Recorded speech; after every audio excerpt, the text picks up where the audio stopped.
سلام به همه دوستان و همراهان عزیزم. امیدوارم زندگیتون سرشار از سلامتی و آرامش باشه. با هم آماده میشیم برای گرفتن فال امروز. هر نیتی که در ذهنتون دارید، نیت کاری، احساسی، تحصیلی، هر نیتی که دارید انجام بدید. تا چند ثانیه دیگه میریم سراغ دیوان و من غزل و تفسیرش رو براتون میخونم.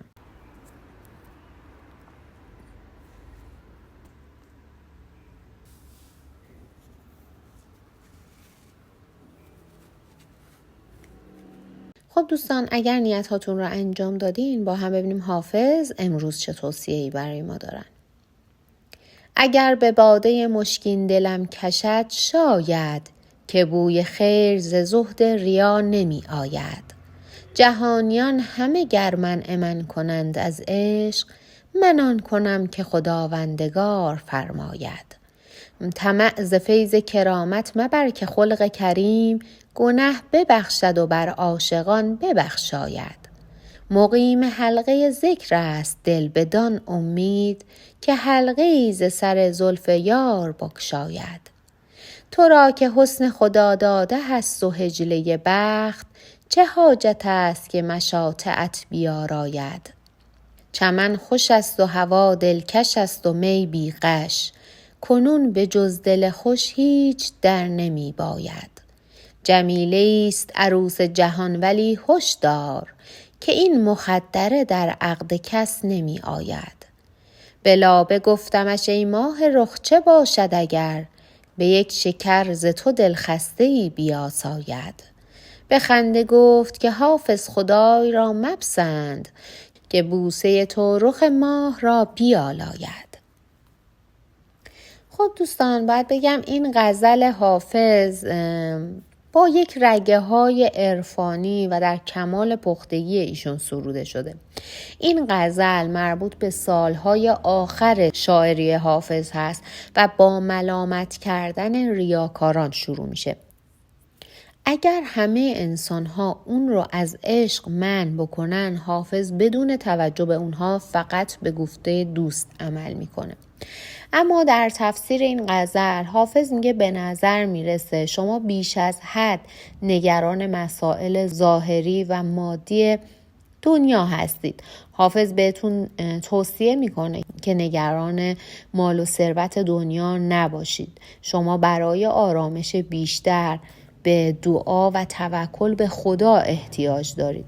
مال و ثروت هیچ وقت برای کسی آرامش مطلق به همراه نداره. اگر میخواید به شادی و آرامش واقعی و درونی برسید، بهتره به دیگران کمک بکنید، به افراد نیازمند کمک بکنید و آرامشتون رو در مسیر رسیدن به خداوند پیدا بکنید. شما انسان پاک دل و صادقی هستید و در تمام امور سعی میکنید رضایت خداوند رو در نظر بگیرید و این مسئله براتون مهمه. این خصلت پسندیده شما رو پیش خداوند و خلق خدا عزیز میکنه و از این جهت هست که بهتون توصیه میشه که خودتون رو درگیر ظواهر دنیا نکنید. آینده شما آینده درخشان و شادی آفرین هست و حافظ میگه در مورد نیتی که دارید، در مورد هدفتون به مقصدتون میرسید. فال شما فال خیلی خوبی هست.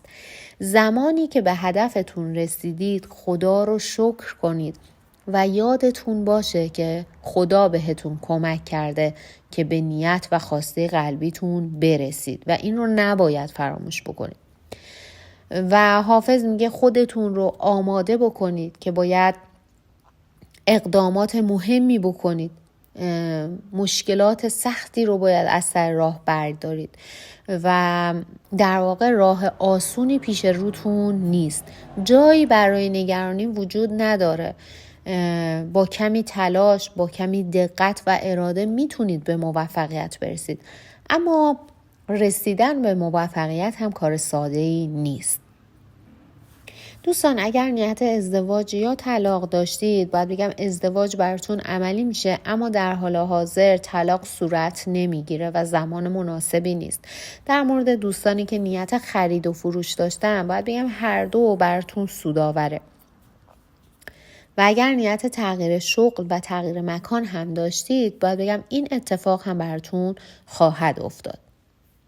حافظ میگه گفتگوهای ذهنی بی حاصله و نتیجه‌ای نداره. اینکه شما همش در مورد هدفتون، در مورد نیتتون، در مورد خواستتون در ذهنتون برنامه‌ریزی بکنید و با خودتون حرف بزنید، این چیزی جز تلف کردن وقت برای شما نداره. به جای این گفتگوهای ذهنی باید عمل بکنید، اما هر عملی هم در وقت و زمان مناسب خودش خوبه.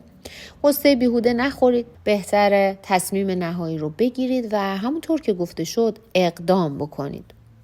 به امید خدا مشکلاتتون به زودی حل میشه و با کسی روبرو میشید که به شما پند و نصیحت میکنه، در واقع پند و اندرس هایی برای شما داره که مثل چراغ راه میمونه و اون نصایح هست که مشکلات شما رو حل میکنه. دوستان، حافظ میگه اگر این اواخر بین شما و همسرتون، بین شما و شریک احساسیتون یک ناراحتی کوچیکی پیش اومده، این ناراحتی و این دلخوری ریشه از بدبینی شما داره، ریشه از پیله کردن شما داره. شاید توی یه سری از موارد یک مقداری شک به دلتون دادید و طرف مقابلتون از این جنبه دلخور هست. چون شما رو دوست داره، این ناراحتی و دلخوری رو خیلی ظاهر نمی‌کنه. بهتر به این موضوع توجه داشته باشید و اجازه ندید این شک و تردید شما، این پیله کردن شما طولانی مدت بشه، چون رفته رفته باعث میشه این کینه و کدورت هم قدیمی بشه و مشکلات کوچیک گاهی وقتها باعث بروز مشکلات بزرگتر میشن. و الان که داره شما رو آگاه میکنه از این موضوع، بهتر جلوش رو بگیرید. در آخر هم حافظ میگه خوشبختی به شما رو میاره و باید از فرصت‌هایی که پیش روتون قرار میگیره استفاده بکنید. سعی کنید همونطور که گفته شد به خدا نزدیکتر بشید تا دلتون آروم بشه و چشم طمع به مال مردم نداشته باشید. زیاده خواهی رو از خودتون دور بکنید. واقعا غم فردا رو نباید بخورید، در حالی که باید امروز رو غنیمت بدونید. فردایی که هیچ کدوم از ماها ازش خبر نداریم، شاید فردایی که هیچ وقت برای ما قرار نیست برسه، قصه چی رو باید بخوریم؟ به قول معروف چو فردا شود فکر فردا کنم.